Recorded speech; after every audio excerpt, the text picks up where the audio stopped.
assignments that you meet the learning outcomes, okay? So these are the 3 learning outcomes in relation to the report assignment. You have to evaluate assessment practice, okay? So this is learning outcome 2. You consider that within your formative, so there might be elements of what you did in your formative that you think you might bring in to this report. There's a whole range of ways that you could evaluate assessment practice. There are some models that we've looked at, the procedural questioning exchange models. There's the stages, 5 stages, Milner-O'Byrne model that we've looked at regularly throughout. You're also thinking about anti-oppressive practice throughout all of your assignments, so thinking about how principles of anti-oppressive practice can be brought into that assessment process as well. Now, this learning outcome, critically analyse how systemic approaches can be used to inform practice. We did that session right near the start, wasn't it? It was like week 2 or something we did about systemic practice. And we talked about that systemic theory is often related to assessment. So it might be that you choose to write about a systemic approach to assessment, which would address learning outcomes 3 and 4. You may look at writing about the use of like Genogram, Ecobat. You could include that if you wanted to. There's a whole range of ways that you can do that, so long as you do it. Which one did you say linked to the 3 and 4? So you could. Which one was that? Evaluating assessment practice. So yeah. if you chose to consider a systemic approach to assessment, then in some respects you're meeting or you're addressing both of those learning outcomes. You don't have to do that. And just to say, I know what happens around assignment time, and I know you've got a WhatsApp group. Yeah? It's chaos. Just beware of the WhatsApp groups around assessment time, because everybody will approach this slightly differently, and that's okay. There are loads of different ways that you can approach it. Yeah? So just because somebody else says, well, I've done it in this way, try to manage your own anxiety levels about that. Well, I've done it in a different way. I'm going to be wrong. Yeah? Sorry, Jenny, did you say something about a 5-part model thing? Yeah, you know the stages of assessment model that we've looked at. So it's the one that we've used in Pebble Tag. Who was that by again? That's Milner, O'Byrne. Yes. Yeah, the reference is on Pebble Tag. Thank you. But again, you don't have to use all, the word count is tight for this, but it's tight because it's a report. What's going on? Do you want to ask something? Sorry? So all of the details about the assessment is in the assessment section on Blackboard that I just showed you. So here, assessment to report. Yeah, so you've got this bit. Click on that, and this gives you all of this. This is where you submit your formative. So there's details about the report there. There's the presentation that I've talked about there. There is also a discussion board here that people can use with any, if you are going, can I include this? Feel free to put it on that, and I can respond. Maybe better to do that than put it on the WhatsApp, because then I can respond, and everybody can still see it and everyone can chip in, but actually I can respond to that. Sorry. Let's go back to find out something. The one here doesn't have learning outcome. It's not applicable. Sorry? The one here is not applicable. It doesn't. I forgot that. Okay. Oh, okay. So I've got the learning outcomes will be in the module guide, but no, I'll pop them in there.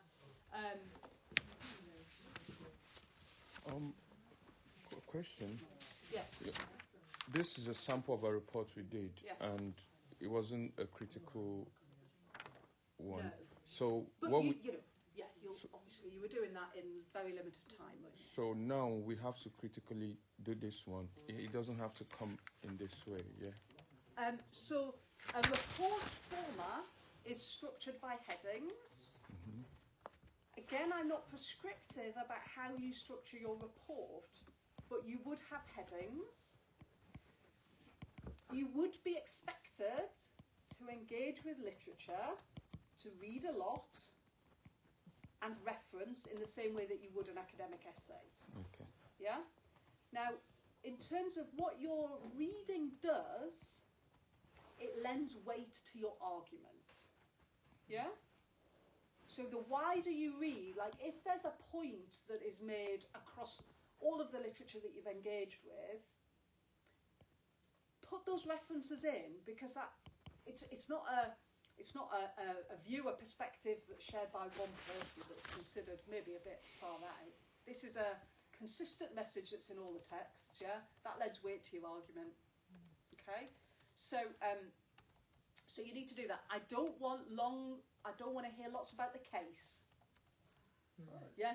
Don't tell me about Mary and Zainab. I know about Mary and Zainab. You will get no marks for any of that, okay? Yeah? All I need to know is which setting, and maybe put that in your front sheet. Yeah? This is what I'm looking at, yeah? Don't waste words telling me about the case. So not descriptive. Not descriptive. Yeah. Always look at your work through the lens of how much of this is descriptive and slim that right down. All I need to know is enough that I know what you're hanging your discussion on. Yeah. So, for our presentation, the way Abby did it, that each learning outcome, she like there was a guide for each of them that she told us about, that made it their source. So, I'm not going to do that. I'm not being funny. Level 7 students, you're going to go out on placement, you're going to have to go into supervision, and you're going to have to make an argument, right? What I am going to do, yeah, I am going to share with you after today, I'm going to share a OneDrive document where you can book an assignment tutorial slot with me. Come to that prepared. Like, don't come going, oh, I haven't decided which thing I'm looking at or which theory I'm going to look at or any of that. Pointless, because I'm just going to say all of this stuff again to you. Waste of time. Yeah? Come prepared. Come with specific questions about this learning outcome. I'm thinking about this. Does that sound okay? But I'm not going to tell you now. You're level 7. You're like, I mean, I wouldn't do it with level 6 students, to be fair. You know? Okay. About the booster size support services and the local advocacy settings, how would we find the frameworks About the local authority setting or... Yeah. Well, to be honest, so we will think a little bit more next week about, and we have a little bit today, about the... I don't want to hear lots about local authority social work. We have to touch it.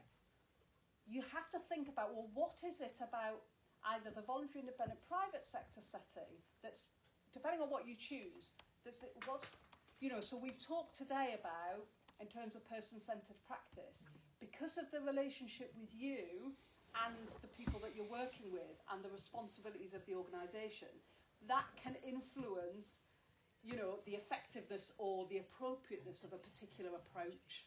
Yeah? So you do have to choose an approach. I'm just going to do that bit.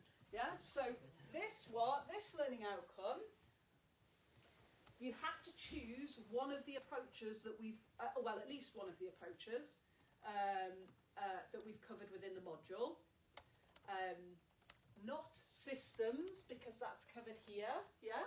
So you're going to be writing about systems theory, but you have to choose one other approach. So on the presentation, I've listed them. So we've done crisis intervention, we've done task-centred, we've done person-centred practice, we're doing motivational practice today. So one of those is going to be your recommendation of an intervention. This is the approach that I'm going to use, yeah? That's for learning outcome 2. That's learning outcome 2. So within this learning outcome, you need to bring together the theoretical roots, the evidence base, and the efficacy, so the effectiveness, okay, of that approach. Okay. So 2 questions, hopefully they're good.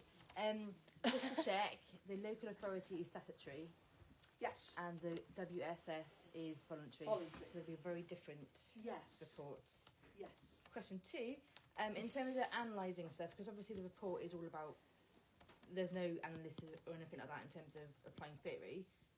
In this report here, Yes. we're going to be synthesising analysis and Yes. talk about Zainab, etc. in our report. Yeah. Well, Yeah. you've weighed up, you've evaluated, haven't you, the approaches, because you've looked at strengths. And now, within an academic piece, you would need to find a basis for that. So you need to do reading and support that, rather than meaning just saying, as suggested by Yes. is what I meant to be. Yeah. Yes. Okay, fab. yeah. Cool. So that's, I guess, the key difference. Yeah. But actually, the kind of process that we've been working through in class around the approaches has been geared up to kind of get you thinking about actually how do I weigh up and how do I make an argument for whether a particular approach is appropriate or not.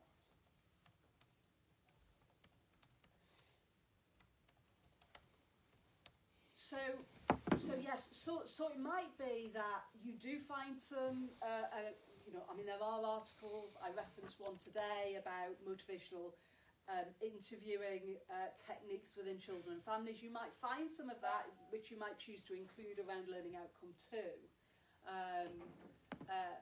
But there's core texts. Please use the reading list. I spent quite a lot of time doing the reading list, so it's really nice to know that people have actually engaged with it. And the reading list has been divided into sections for you. There's a section which is your core social work texts, which have most of the approaches in. The Malcolm Payne recommended for purchase book has a really good depth of debate in terms of evaluating and analysing the approaches. So you might have bought that one. There are copies as well available for you in the library. There are also, it's a long reading list, but you can navigate the sections. There's a section on systemic practice, there's a section on evidence-based practice, and there's a section on all of the approaches as well. So you can, hopefully you can find stuff on the reading list, and then you can always supplement with the library search as well.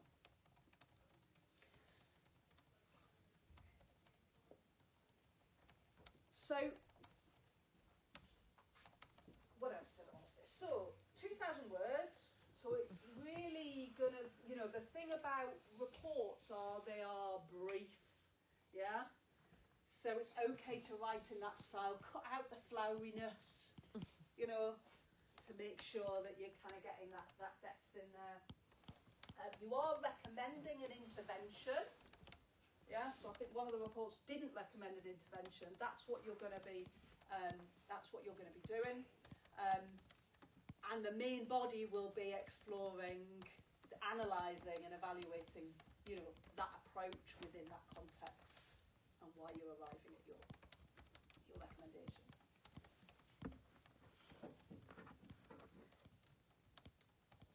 Remember the audience. You are trying to persuade within a report.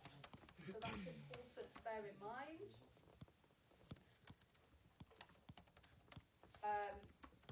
And what I talk about in the presentation is it might be that you have a particular approach that you're interested in. You might, I don't know, for example, be interested in strengths-based approaches, let's say. So you might think, actually, which of those settings lends itself to that? And that might be how you approach it. Or you might be particularly interested in, I don't know, child protection practice in a local authority, so you might choose that and then think, what approach fits with that context? That's a kind of personal choice thing.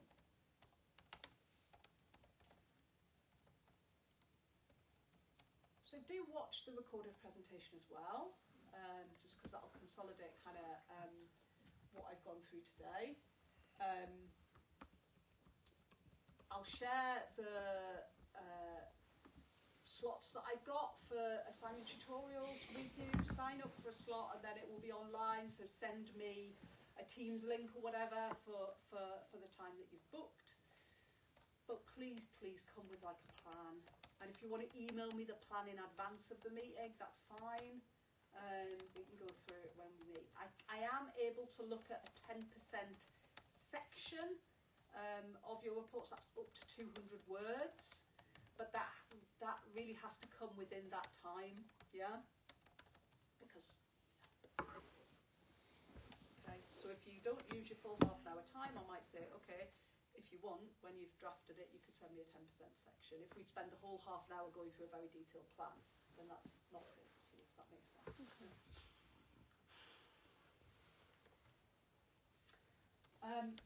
As with all of your assignments, you have to be mindful of the grading criteria. Yeah, so we went through that within the extra session that we had here. You marked an assignment, didn't you, and had a look at that. So the key thing is making sure the learning outcomes are met. Then it's about kind of how well you demonstrate your understanding of the theory, how well you analyse, your structure. Don't forget this section, anti-oppressive perspectives. You have to do that in all of your assignments because it's core to social work practice. So in terms of how you do that, it's entirely up to you. Some students choose to weave that throughout, so within your discussion of assessment, consider anti-oppressive perspectives within that, within your analysis of the approach. You can also think about the context. So, for example, if you do write about local authority children and family practice, then recognising that you're working with authority explicitly, it's worth recognising that and thinking about how that applies to anti-oppressive practice. We will think a little bit more about that next week, so that will maybe help if you do choose that. I'm thinking about the learning outcomes. Where, if you were to do this report, where would you want to talk about the anti-oppressive practice? Looking at 2, 3, 4. I mean, if you're asking me what I would do, for me, anti-oppressive practice would be weaved throughout. Okay. Some students Weave throughout.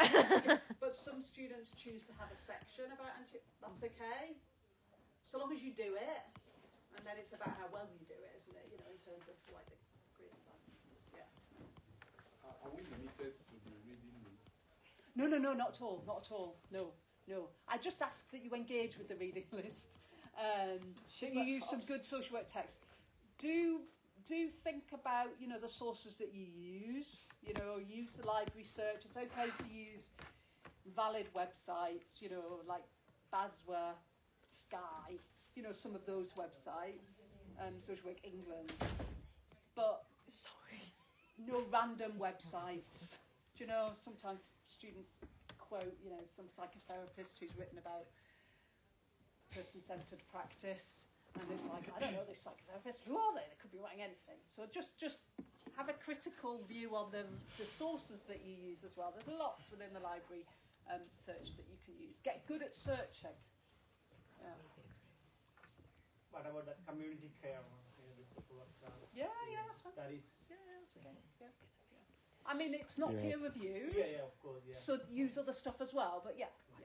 Yeah, community care. I was going to ask that if I mean, that's community all care. right. I mean, it's you know, it's not peer reviewed, but it's okay. Yeah, I wouldn't like. Okay. If you were just using that and like not a lot else, I'd be a bit concerned. But yeah, I mean, it's good for the current context of social work. Yeah, so like they have the latest updates and things coming out. Yeah, they're quite updated. Samuel, was your hand? No, it's gone. Okay, Faber. But if we are to go outside the reading list, we have to make use, maybe for example, a journal. We have to make use of peer-reviewed journal. Yes. What journals are really good at is this bit, the evidence-based and efficacy bit. Yeah. Yeah, you might find a journal that is about some contemporary research about, I don't know, adopting strengths-based practice in adult services or something. You know, you might find something like that, which would be great to use. So yeah, so I'm not saying stick to the reading list. I'm saying use the reading list, but absolutely supplement it. And the more reading you do, the better. Really, it improves like the way that you make arguments, and it improves the depth of debate that you'll have within your work as well.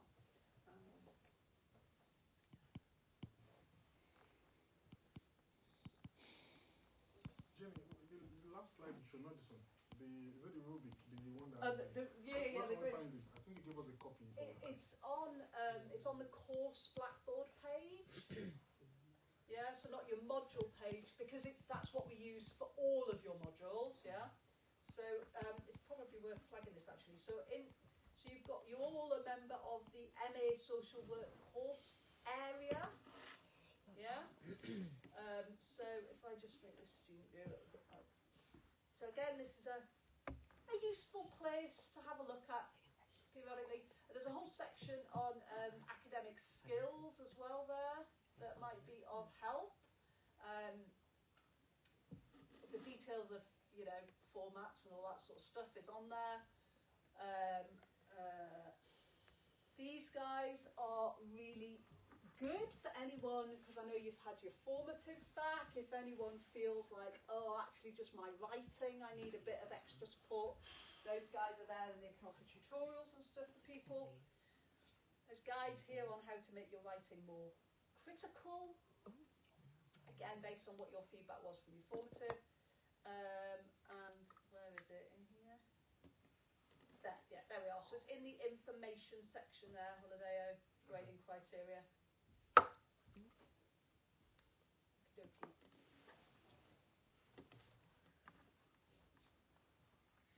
So yeah, watch the video. Decide. Have some thought about which of those contexts you're going to choose. So I would expect you to have decided on that and decided on the approach, the intervention that you're going to write about, really before you come to your tutorial. The tutorials start on Thursday, but I've got dates through to like the 11th of December. So do think about when you're signing up. Are you someone who likes to get in early when you've got your broad plan and then you can go off and get on with it, or are you someone who wants to get a little bit of a way in and then in terms of when you sign up for? No. Okay. I mean, that's all I was going to say about that, really. Just remember that we have been going through the process of thinking about how those approaches apply. We've been thinking that, you've been engaging with assessment. We've been working through the model. We talked about those, so if we think about, different settings, we know those three models: procedural, questioning, exchange model. The one that's most aligned to social work values is the exchange model. So again, an opportunity to write about anti-oppressive practice if you choose to look at that model. But the application of that in different settings, like it's maybe a bit easier to adopt an exchange model in a voluntary independent private sector agency where you don't have all the requirements around eligibility, thresholds and all of that stuff. So that's a debate that you can have. Yeah? So those are some of the things that I want you to start thinking about. Or that we have been thinking about. Okay? Right. I feel like you're all stunned right now. I sort of thought you'd have all had a look, because I know that you're all like, oh, the assignment and all of that. I thought, oh, they'll all have watched the video. They'll all, yeah. I think we've been so I like think it was focusing on Abby's one. Yeah, just get it done. So Yeah. That's okay. I mean, we have. So today is the last of the approaches that you can consider. So you've had most of the preparatory teaching, and we have followed a process of thinking about how you would make an argument. So think about that process you've been following in your group work. What can we accommodate outside this 2,000 words? What's the accommodation there? So the 2,000 words is the body of the report. Your reference list is outside of that, so that doesn't count in your word count. Your title page doesn't count. So if your body work is seen, what can we accommodate outside that 2,000 words? Oh, what, as in how far you can go over? Yes. 10%. Yeah. You Good maths. you said about we can include what we're in the like cover page thing. What approach we're gonna go for. Well, no. No. Okay, good. I just wanted to clear that up because But you'll be putting which context you can put that on your title page. on your title page. Okay. Does that make sense? Yeah. So, yeah. So you could say the question, and then underneath you could just put Worcestershire Support Service, Yes, so that I know. so you know what we're about to go into. Cool, got it. Yeah. Subtitles, are they included in the subtitles? Are they included in the word count? Yes. Damn. Keep them. And just trying to Eke every. Lizzie makes the longest title in the world. What's the shift support service? Is there like an article or a journal that can guide us on how to approach? I mean, there's loads written about the voluntary independent private sector. Yeah, so you can. But I mean, I don't want you to get too hung up on that. In some respects, it's just recognising that within that sector, you're not working with the full statutory authority of the social work role, and so there's likely to be more flexibility. Yeah, so that will have an impact on how you can apply, how you're going to assess, and what approaches might be appropriate. We talked about that today, haven't we? About person-centred. Yeah.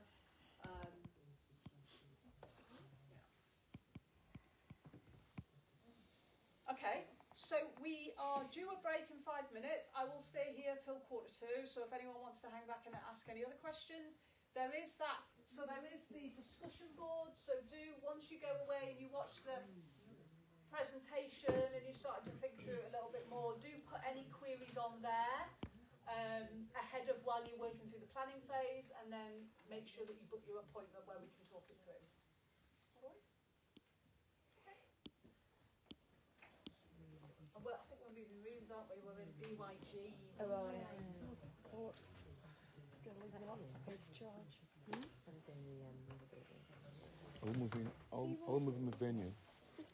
ground floor. Ground floor? Yeah. What BYG's across? Don't know what we were before.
Uni. Yeah, that is the PDF one. Why is yours? Is it because your screen is you change it to? If I go Dark to, mode. if I Oh, go to, okay. yeah, Oh, my okay, screen I is on see. dark mode. Oh, I'm still recording. Shit, man.